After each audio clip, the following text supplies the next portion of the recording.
आदरणीय अध्यक्ष जी, साथियों, आज जब मैं पहली बार किसी का नाम ना ले पाऊँ तो क्षमा चाहता हूँ। मंच बड़ा है, बहुत सारे लोग परिचित हैं और हमारा समय चला जाए। सबसे पहले इन आयोजकों को मैं धन्यवाद देना चाहता हूँ कि पारसी समाज के शैक्षिक आर्थिक विकास के नाम पर चिंतन शिविर का आयोजन किया गया। मेरी जानकारी के अनुसार 30-32 साल से समाज में हूँ, कोई चिंतन शिविर आज तक आयोजित पारसी समाज के मुद्दे पर नहीं हुआ। और दूसरी बड़ी बात यह है कि चिंतन शिविर के नाम पर चिंतन हो पाए या न हो पाए, इतने लोग इकट्ठा हो गए, उनको भी बहुत बहुत धन्यवाद देता हूँ कि चिंतन शिविर के नाम पर लोग इकट्ठा हो। अब बहनों से निवेदन करेंगे, मेरी अगर आवाज़ आ रही हो तो मैं तो इस धरती पर आया हूँ जहाँ बताते हैं लोग चिंतन करने वाले ऋषि मुनियों की ही धरती रही है। आंखें बंद करके पलथी मार के और गुड़िया जपते हुए चिंतन किया। तो आप लोग थोड़ा अपना अपना मुंह रोक के, आवाज़ को थाम के और कान को खोल के 5 मिनट का चिंतन कर दीजिएगा। मेरा ही नहीं, जो लोग कह रहे हैं तो बहुत सारा काम चल जाएगा। एक मुद्दे पर बात करना चाहता हूँ। भारतीय संविधान के अंदर विधायिका जी बैठी हैं, आर्टिकल 45 लिखा गया था 6 से 14 साल के बच्चों के लिए। भारतीय संविधान के लागू होने के 10 साल के अंदर 6 से 14 साल के बच्चों के लिए निःशुल्क और अनिवार्य शिक्षा की व्यवस्था करना राज्य का उत्तरदायित्व होगा। और चूंकि ये directive principles of the state में था तो लागू नहीं हो पाया। उसका इम्प्लीमेंटेशन न्यायपालिका के जरिए संभव नहीं था।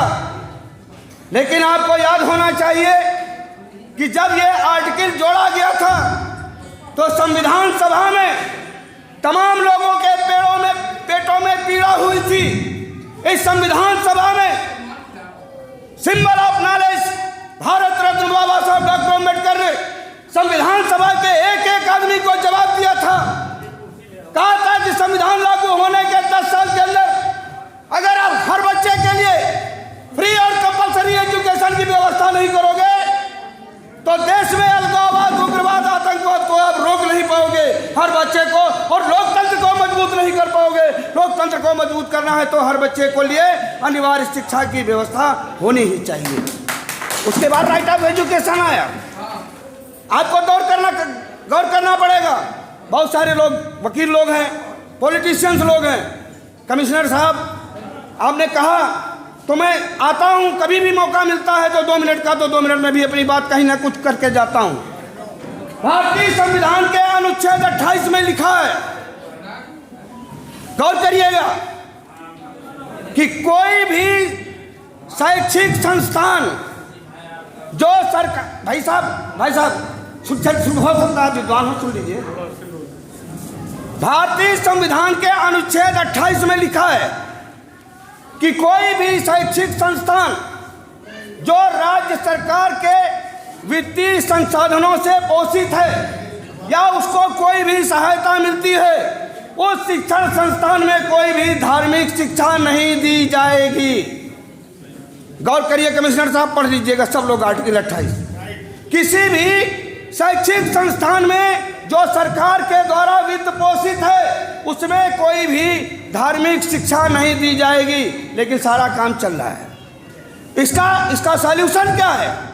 इसका solution one nation one election नहीं, इसका सॉल्यूशन है one nation one education, equal and compulsory education. इस पे बात करना पड़ेगा। और जब आप सामाजिक चिंतन में आते हैं, कुरीतियों में, जब तक चिन्हित नहीं करोगी कि कुरीतियाँ क्या हैं, तब तक बात नहीं बन पाएगी।